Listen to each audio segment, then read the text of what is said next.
انتم جيتوا على طريقة من؟ اجدادكم الاندلسيين. هؤلاء الربع ما شاء الله عليهم قبيلة الشرارات جو على فعلوا اليوم كرامتهم على طريقة اجدادهم. اللي هو الفارس خلف بن بعيجة كان شوف وش اللي موجود؟ على رؤوس الفطر. هذا بدل الحجر حط.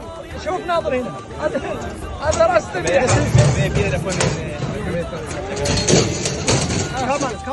Today we will make your dinner like our traditional in قبيلة الشرارات. So most welcome in Saudi Arabia. Most welcome with عبد الرحمن المطيري. He is the best person. He مثل السعودية بخير تمثيل. إذا خافت معنا اللغة الإنجليزية تكلمها بلغتنا، لكن عبد الرحمن وأخويا عبد الله بن دفنة وعبد الله معيط والشباب كلهم مثلوا السعودية بخير تمثيل. عبد الله نجي من تحت الراس تحت. الله يحييكم. وهذا قدر طال عمرك 3 قدور حطوها عيال.